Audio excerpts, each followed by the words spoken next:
gafas.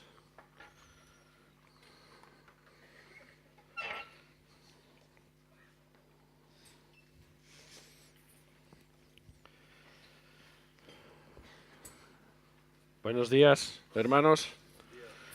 Bon dia també a tots. Bueno, pues llegó, como os he dicho desde el principio, el último domingo del año, la última predicación, pienso yo, que del año. Y con la ayuda de Dios vamos a intentar entender el pasaje, una serie de pasajes que el Señor ha puesto en mi corazón. Teníamos que haber hecho una lectura, así que a mitad del sermón haremos una lectura que algún voluntario me ayudará, porque vengo de pasar un periodo un poquito de problemas con la garganta y espero con la ayuda del Señor que mi tos y mi garganta me permitan tener toda la meditación. Vamos a trabajar en 3 textos del Antiguo Testamento y siendo final de año, pues esa es la época donde dedicamos normalmente, como ya se os he dicho, a hacer una especie de balance, a hacer una especie de ver cómo ha ido el año, de ver cómo ha ido el periodo. Es algo que hacemos en las familias, es algo que también hacemos en las empresas, ¿no? Yo llevo más de 20 años dedicándome a hacer toda esa serie de números y de balances y de cuentas de resultado. Y cuando llegan estos momentos del año, los finales del año, es cuando todos nos están pidiendo normalmente que hagamos un balance de cómo vamos a cerrar el año y cómo han funcionado las cosas. Y esta mañana yo no voy a hacer nada original, porque, como he dicho, como yo me dedico a esto desde hace muchos años, y la Biblia dice cada uno los dones que tenga los exponga delante de los hermanos, pues yo voy a hablar de balances también. Voy a hablar un poco de cuentas de resultado, posiblemente no materiales, posiblemente algo distinto, y espero que sea algo distinto. No voy a hacer ninguna exposición de teoría económica que me suponga dar un Nobel, pero sí quiero intentar, utilizando la analogía de los balances,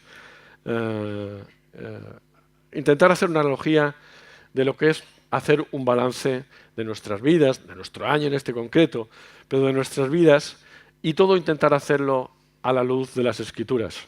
Me estaba preparando una pizarra y veo que no está lista, así que voy a ir avanzando. Ah, ya llega la pizarra. Sí, llega justo en el momento. Porque antes de iniciar con el texto, yo quería haceros una breve explicación de lo que supone hacer un balance. ¿Sí? Ahí va bien. Lo de las cámaras me ayudarán un poquito para enfocar, porque nos ha quedado un poquito pequeño, pero espero que lo podamos entender. Pues mirad, un balance, no voy a descubrir ahora gran cosa, pero 4 nociones. Para hacer una presentación de economía como voy a hacer, me haría falta la chaqueta de Miguel del otro día. Pero es algo que no he pensado. He pensado en la pizarra, pero no he pensado en la chaqueta. Y tampoco he pensado si yo tendría valor para ponérmela. Así que voy a hacer una pequeña explicación. Mirad, un balance está compuesto de 2 partes, siempre. Del activo y del pasivo. Y siempre, de ahí viene su nombre, tiene que estar balanceado. Activos y pasivos tienen que sumar lo mismo. Tiene que funcionar como una balanza, como una báscula. Entonces, el balance que está compuesto de activo y pasivo, tenemos en un lado los activos, que son las cosas que nosotros tenemos, nuestros bienes, y nuestros derechos. ¿Más para dónde?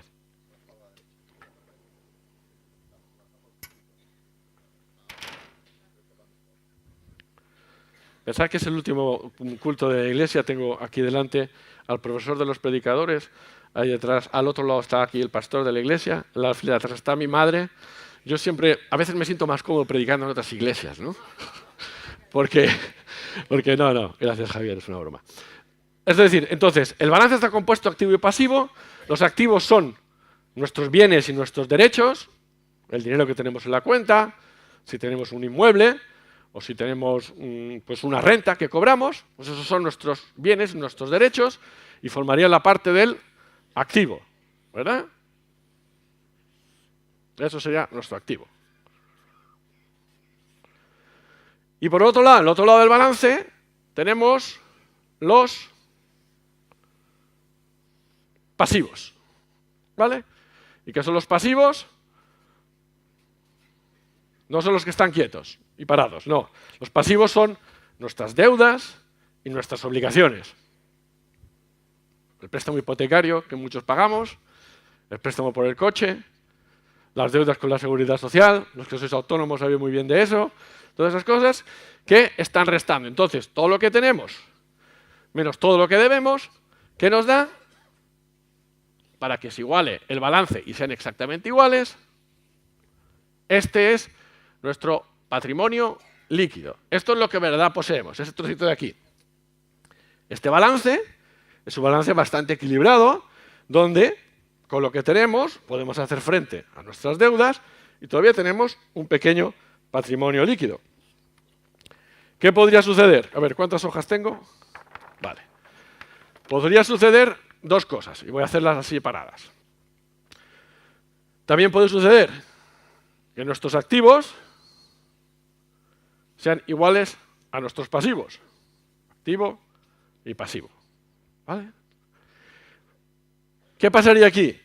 En principio estamos en una situación de equilibrio perfecto, pero un equilibrio perfecto muy inestable, porque cualquier cosita que alterase aquí o cualquier cosita que alterase aquí haría que nuestro balance estuviera desequilibrado. Y ya, la peor de las situaciones sería que estuviéramos así. Estos son nuestros activos y estos son nuestros pasivos. Que tuviésemos más deudas que bienes. Y entonces tendríamos una situación de desequilibrio, puesto que nuestro patrimonio líquido sería negativo. O sea, nuestra capacidad económica sería negativa. A grandes rasgos, esta sería un poco una explicación de lo que supone hacer un balance. Ver en qué situación estamos. ¿Estamos en una situación saneada? ¿Estamos en una situación de llegar al límite? ¿O estamos ya en una situación de encontrarnos en una situación que nuestro patrimonio líquido se ha convertido en negativo? Y cuando el patrimonio líquido o los fondos propios, que se llaman técnicamente, se convierten en negativos, solo queda una solución: o inyectar más dinero, que alguien inyecte ahí más dinero, o bien la disolución de la sociedad o la entidad que refleje este balance. Pues yo quiero que hoy intentemos construir un balance. Un balance de nuestra vida, de nuestra iglesia, de nuestra familia, pero un balance un poco diferente. Al final, os voy a mostrar el que yo creo que es el balance que puede dar la clave para nuestras vidas. Va a ser una fórmula revolucionaria. No creo que me den el Nobel de Economía por eso, pero va a ser una fórmula que no os va a dejar indiferentes. La voy a pintar al final. El balance yo creo que necesitamos para nuestras vidas. Va a ser un poquito distinto a estos, pero espero que podáis hacerlo también vuestro como yo lo pude hacer mío.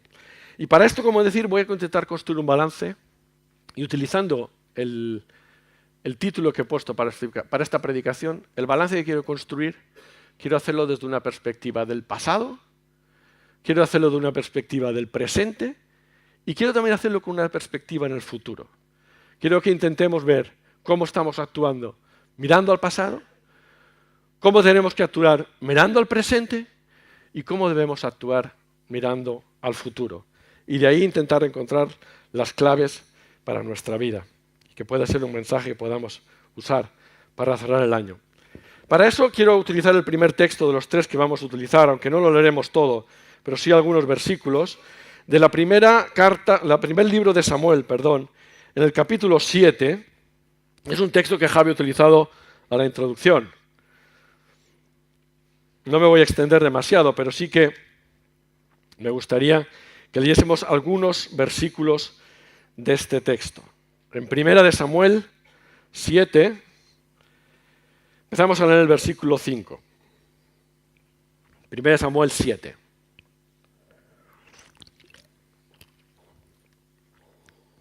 Samuel dijo: reunid a todo Israel en Mizpa y yo oraré por vosotros a Jehová.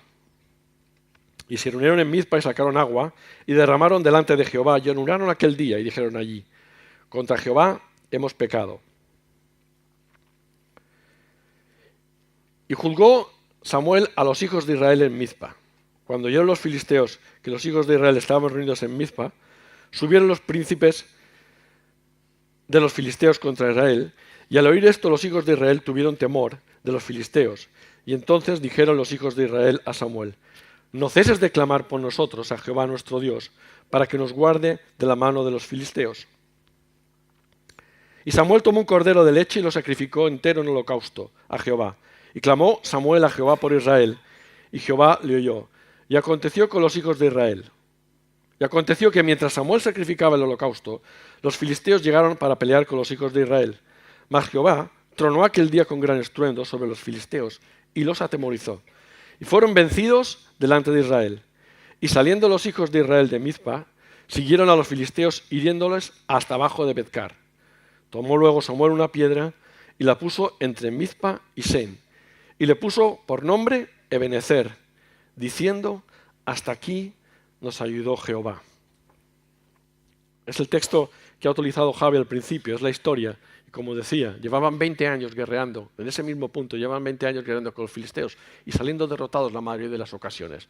Los filisteos era en ese momento el gran enemigo del pueblo de Israel. Una y otra vez le estaban tomando, después de la conquista, le estaban tomando la posición. Una vez y otra vez estaban quitándole ciudades, arrebatándole ciudades que habían ganado la conquista, y llegan a este punto donde el pueblo pide: por favor, ora por nosotros, porque tenemos a los filisteos que nos están atosigando. Y llegamos a este momento donde el pueblo de Israel tiene una gran victoria y Samuel decide colocar allí una piedra recordatorio de que hasta aquí les ha ayudado el Señor. Es importante que nosotros hagamos análisis de los objetivos, análisis de los rendimientos que hemos tenido durante el año, para recordar una cosa muy importante. Y eso es que hasta aquí nos ha ayudado el Señor.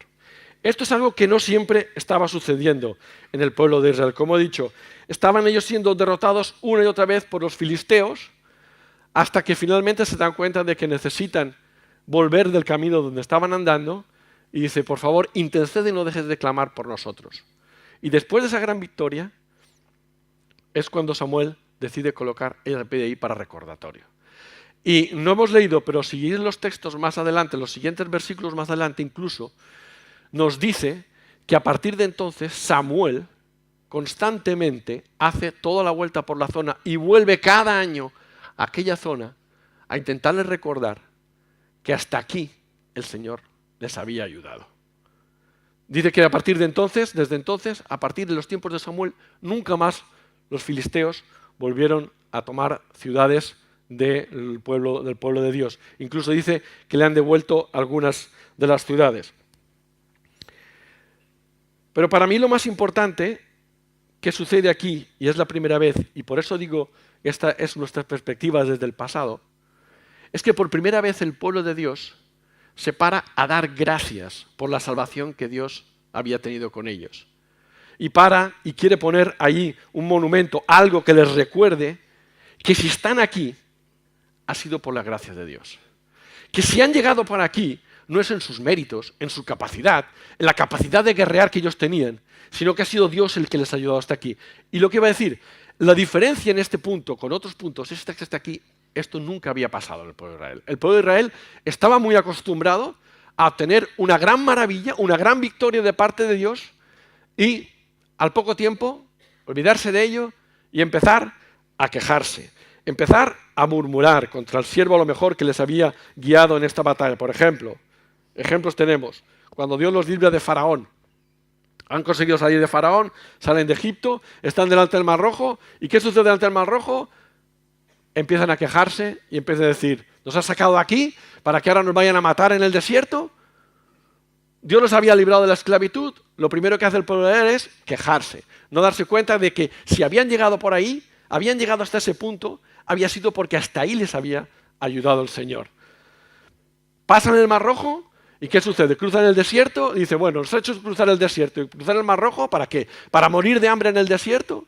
No son capaces de darse cuenta de que todo lo que tenían es Dios quien les había abriendo el camino. Y enseguida empieza la queja, empieza la murmuración y empieza a decir, porque lo que nos sucede a muchos de nosotros es lo que los que tenéis hijos lo sabéis muy bien, que nunca estamos conformes con lo que tenemos, sino que estamos siempre pensando en todo aquello que nos falta, sin ser capaces de dar gracias a Dios por todo aquello de que Dios ya ha hecho por nosotros, que es muchísimo. Por eso es muy importante que tengamos siempre una piedra de benecer delante de nuestras vidas, que nos recuerde que si hemos llegado hasta aquí, ha sido por la gracia de Dios, y que ha sido en su ayuda, y que puede ser que nos falten muchas cosas, pero lo que hemos conseguido hasta donde hemos llegado ha sido por la gracia de Dios. ¿Les pasa eso? Dios les alimenta con el maná, y os acordáis lo que pasa después que les alimenta con el maná. Ya estamos cansados de esta comida. Y esa es la historia del pueblo de Israel, así constantemente, entonces se quejan por el maná, entonces Dios le tiene que dar otra alimentación, luego se quejan por el agua y Dios le tiene que proveer agua, y así van sucediendo, hasta que esta vez Samuel cambia la tendencia. Y dice que cada año está volviendo a ese lugar, a recordarles posiblemente, y a que no olviden que si hasta aquí han llegado, ha sido por la ayuda y por la gracia de Dios. Así debemos intentar nosotros también. Cuando hagamos vista atrás, que no nos debemos regodear siempre, también podemos cometer el error de pensar que cualquier tiempo pasado fue mejor, lo cual también sería un error para nosotros. Pero sí es importante que cuando hagamos alguna vez la vista atrás, lo que nos ayude eso a recordar es que hasta aquí nos ha ayudado el Señor. Y que sea un motivo de dar gracias. Puede ser que nos falten muchas cosas, puede ser que no tengamos muchas cosas que necesitamos. Seguro, nuestra iglesia necesita todavía mejorar. Nosotros como personas necesitamos mejorar muchas cosas. Pero tengamos siempre claro, como sucedió aquí en este texto de Samuel, es que si hemos llegado hasta aquí ha sido por la ayuda de Dios. Y tengámoslo claro también para poder pasos adelante, sabiendo de que Dios nos va a acompañar. Porque, hermanos, la fe no es una carrera hacia atrás, sino es una carrera adelante. Y esta visión que yo os he dado aquí del pasado nos tiene que servir para caminar hacia adelante, dando las gracias a Dios, porque hasta aquí hemos llegado. El segundo punto que quiero ver con vosotros es la visión del presente, la visión del hoy. Para eso saltamos unas páginas más atrás a Josué 24. No vamos a leer todo el capítulo, solo algunos textos, porque además yo prediqué hace como un año sobre este texto y ya creo que no es necesario volver a recordarlo todo. Pero sí algunas cosas que hoy me hacen reflexionar sobre la importancia del hoy.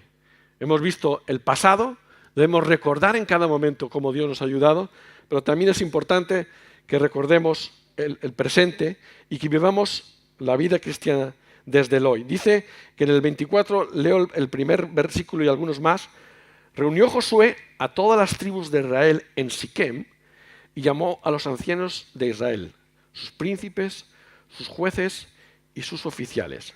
Y se presentaron delante de Dios. Y dijo Dios a todo el pueblo. Y entonces empieza a hacer toda una relación de todas las cosas que han sucedido desde que Abraham fue llamado allí en la tierra de Ur de los Caldeos, hacia todo el peregrinar del pueblo de Israel, hasta llegar al momento actual, con la ida a Egipto, con el regreso de Egipto, con la conquista, y le va haciendo una mención Josué de todas las cosas en las que Dios les ha ayudado.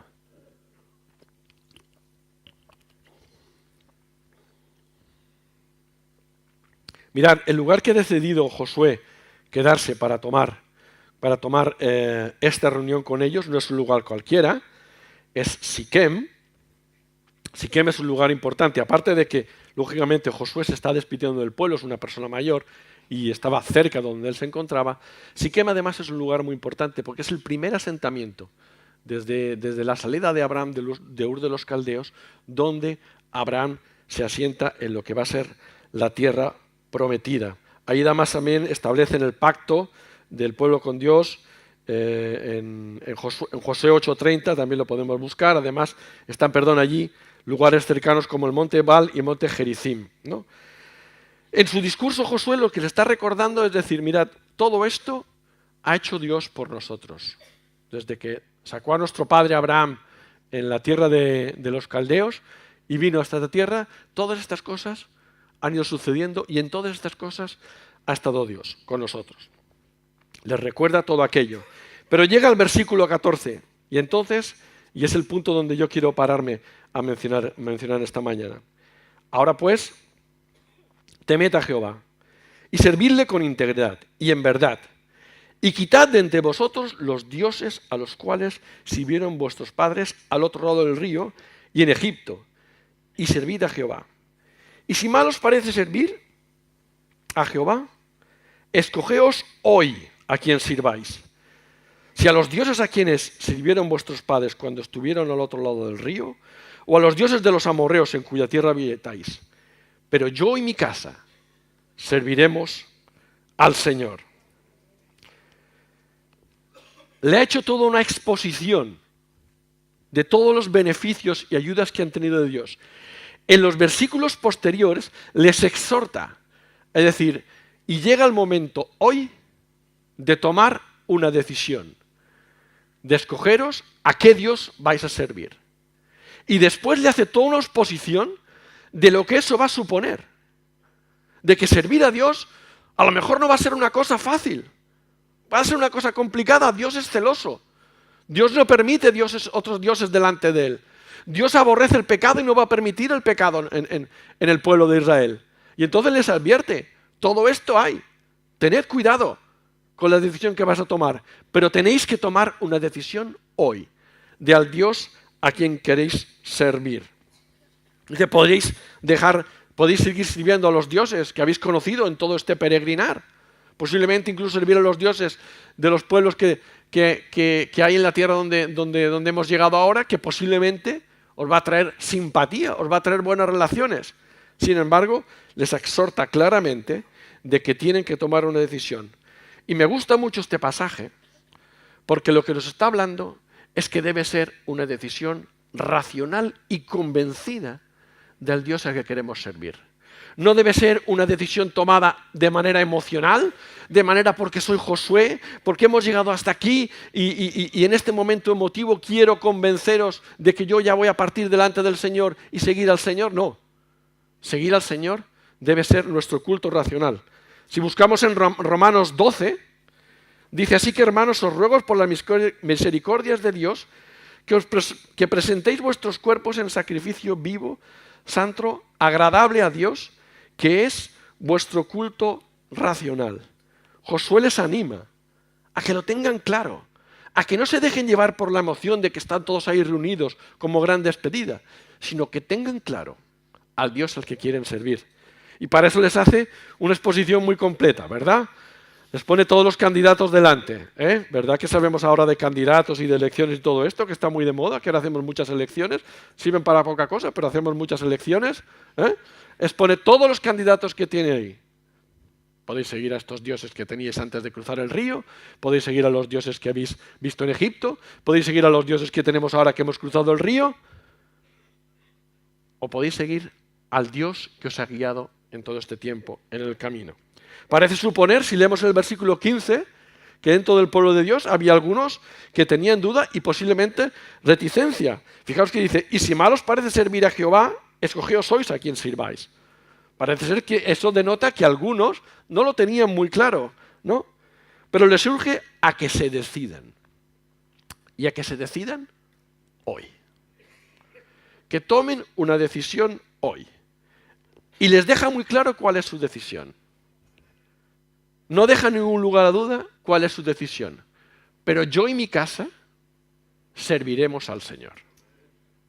Qué importante, como líderes de la iglesia, como líderes de vuestras familias o como líderes de vuestro entorno, que dejemos claro a quién nosotros queremos servir. Que no queremos servir a ninguna fuerza maravillosa o cosa sobrenatural, sino que queremos seguir al Dios verdadero. Que Él es el único que nos puede guiar, que Él es el único que ha estado con nosotros y tenemos que darle las gracias, pero que hoy tenemos que tener una decisión por Él. Él deja muy claro que yo y mi casa serviremos al Señor. La decisión de seguir o no seguir a Dios no debe ser dejada para otro día. Yo te invito a que no lo hagas. Y recuerdo a las 10 vírgenes. ¿Os acordáis de las 10 vírgenes? 5 dijeron, vamos a prepararnos porque parece que el novio está tardando, vamos a reponer el aceite. Y 5 dijeron, no hay problema, hay tiempo de sobra. 5 fueron recibidas por el esposo y 5 no fueron recibidas por el esposo. No me gusta hablar estos términos porque parece que estamos hablando de miedo, pero la decisión por Dios no puede esperar a mañana. La decisión por Dios tiene que ser hoy. Y el balance para nuestras vidas equilibrado supone el tomar una decisión por Dios en el día de hoy. Yo te invito a que si, hermano, tú todavía, o querido amigo que lo estás visitando, tú todavía no has tomado una decisión por Dios, no esperes a mañana. No esperes a mañana, porque mañana no sabemos lo que va a pasar. No sabemos lo que va a pasar esta tarde, no sabemos lo que va a pasar esta noche. Tenemos muchas cosas preparadas seguramente cada uno en su casa para esta noche, para hacer el cambio de año, pero no sabemos lo que va a suceder. Lo que sí sabemos es que la presencia de Dios está aquí hoy. Y puede ser un momento de salvación importante para tu vida. Y me gustaría que este día no fuese un día más delante de ti, sino el día de hoy fuese también un día especial. Dice en Marcos 13:33 que no sabemos cuándo Dios va a venir y que por tanto estemos velando y preparándonos. Porque en cualquier momento Dios puede venir al encuentro de nuestras vidas. Por eso no dejemos para mañana la oportunidad que Dios nos brinda hoy. Y por último, y tercer punto, saltamos un poquito más adelante hasta el libro de Reyes, en Segunda de Reyes. Aquí tenía una lectura larga, así que voy a pedir a Laura Marcos, que está allí, que es muy amiga mía, que pase aquí adelante y que me ayude con una lectura y así mi voz descansa. Me ha puesto cara de más o menos, pero yo sé que ella me va a ayudar. Es colega mía. ¿Este funciona?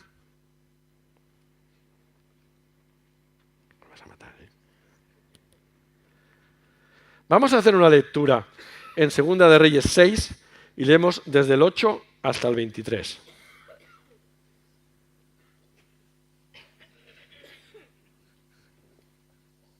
Tenía el rey de Siria guerra contra Israel y consulado con sus siervos. Dijo, en tal y tal lugar estarán con mi campamento.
Gracias.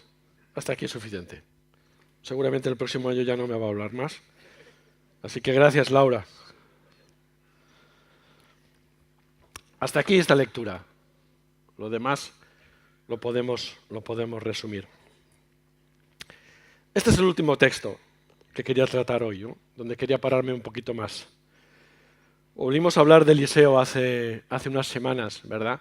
Con la curación de Naamán y aprendimos algunas cosas sobre él, ¿no? Eliseo era uno de los grandes profetas del pueblo de Dios y en este pasaje que vemos aquí, Eliseo está con su profecía ayudando al rey de Israel en los sucesivos ataques que estaba teniendo por parte de los sirios, ¿no?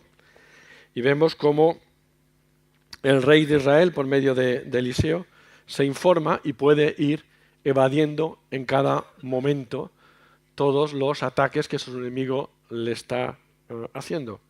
Es muy importante el trabajo de los profetas en medio del pueblo para poder advertir de los ataques del enemigo. El enemigo de la iglesia siempre está activo y la iglesia siempre tiene impedimentos y siempre va a encontrar trabas. Y como yo digo, malo es cuando la iglesia no está teniendo demasiadas trabas y demasiados impedimentos, porque quiere decir que el enemigo está muy tranquilo con nosotros. Sufre penalidades como buen cristiano, le dice Pablo a Timoteo, ¿verdad? Qué buena señal es cuando nos damos cuenta que tenemos muchas trabas para servir a nuestro Dios. Pero qué importante es el trabajo de los profetas en medio de su pueblo para poder ir eludiendo todas aquellas trabas que el enemigo le está sucediendo. Eliseo aquí hace su trabajo como profeta. Eliseo está haciendo su trabajo y está librando al pueblo de Israel, ¿no? Y entonces el rey de Siria dice, no puede ser. Tenemos algún traidor aquí dentro. Tengo a alguien que está traspasando la información. No había email, no había internet, no había Twitter, no había Instagram, pero de alguna manera la información le estaba llegando al rey de Israel y cada vez que yo le estoy tendiendo una emboscada, no está y ha ido por otro camino. Y posiblemente alguno de los siervos, si no fuese el mismo Naamán, pero alguno de los siervos que conocía la historia de Naamán, le recuerda y dice, rey, allí hay un profeta que seguramente está avisando al rey de Israel por dónde vamos a atacar y está haciendo que el rey de Israel cambie su camino. Entonces, el rey de Siria, ¿qué decide hacer? Muy bien, pues entonces voy a preparar un ejército y en lugar de ir contra el rey de Israel, voy a ir directamente a Dotán, un poquito más allá de Samaria, y voy a ir a apresar a este profeta para que ya no sirva más de informador del rey de Israel. Y entonces nos imaginamos la situación, ¿no? Una ciudad rodeada por un gran ejército, una ciudad pequeña, dotando un poco de una ciudad demasiado grande, rodeada, y vemos al siervo. Y aquí es donde quiero hacer nuestra perspectiva hacia el futuro, nuestra perspectiva hacia adelante. Nunca debemos dejar que el futuro nos preocupe o nos obsesione más de lo necesario.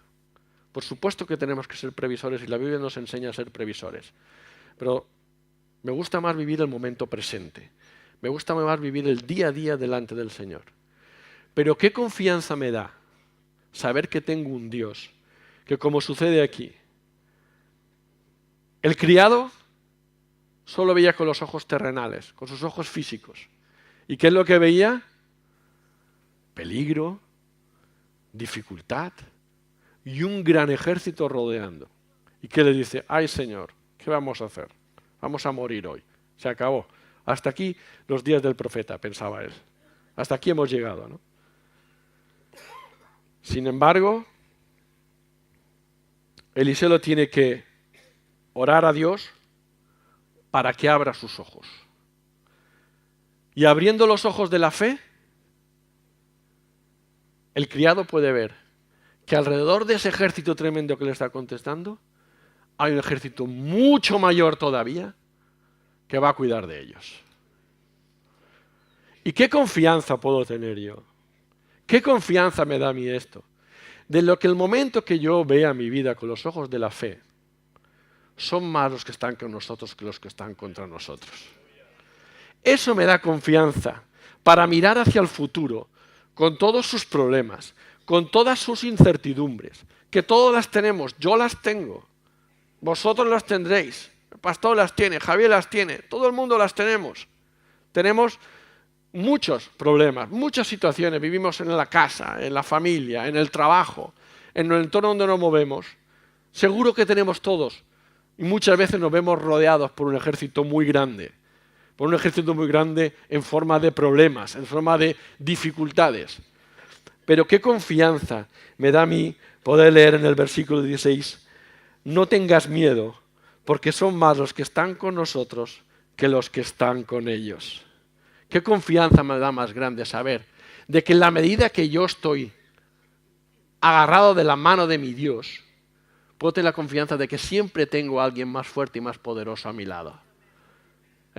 Qué importante es que nosotros seamos capaces de afrontar la vida, de afrontar nuestro caminar hacia adelante con los ojos de la fe abiertos, no solo los ojos físicos. Fijaros, aquí la ceguera y la visión juegan varios papeles muy importantes. Primero es el criado, el que no tiene visión. No tiene visión y solo ve los problemas, no ve las soluciones. Y Dios tiene que actuar sobre él para darle visión y darse cuenta de que uno más poderoso que el que le estaba afrentando él estaba con él y podía tener esa confianza. A mí eso me da confianza de cara al futuro. Luego, sin embargo, ¿qué sucede? Los que se quedan sin visión, ¿quiénes son? El ejército de los asirios. Los sirios se quedan sin visión. Fijaros, no dicen que estén totalmente ciegos, sino que van a tientas y alguien los tiene que guiar. Y se quedan sin visión. Y los llevan y los guían. Son los textos que siguen, los versículos que siguen, leerlo en casa esta tarde. Y les lleva, ¿a dónde? Les llevan a Samaria. Y el ejército conquistador se convierte en ejército conquistado, porque ha perdido también la visión. Y en aquel momento, Eliseo ora por ellos para que sus ojos sean abiertos y se dan cuenta de que ellos, el gran ejército que iba a tomar a un simple profeta, un hombre que no era de armas, que iba a ser fácil, estaba rodeado. Pero nuevamente, Dios muestra misericordia y le hace ver a ese ejército conquistador que ahora era conquistado, que la misericordia de Dios es mucho más grande. Y les perdona la vida, y no solo esto, si lo leéis, es decir, que les prepara un banquete y los devuelve a su tierra. No solo no condena y mata a sus enemigos, sino que los restaura, les da un banquete y los devuelve a su vida. ¿Qué sucede con esto? Sucede lo siguiente: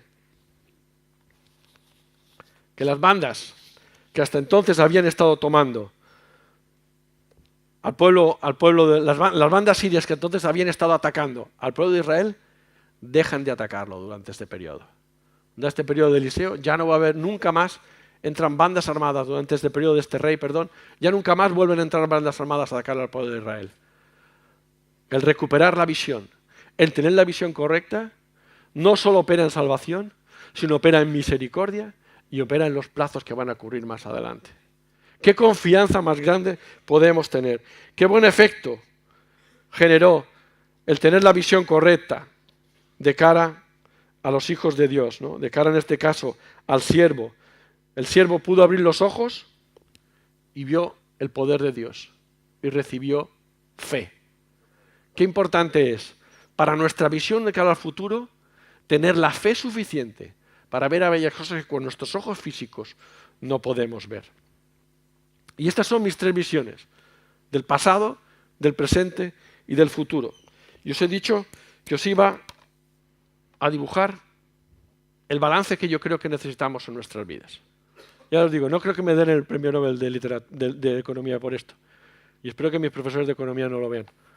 Pero como habéis visto, he dibujado balances aquí con estas barras verticales por oposición unas a otras, ¿no?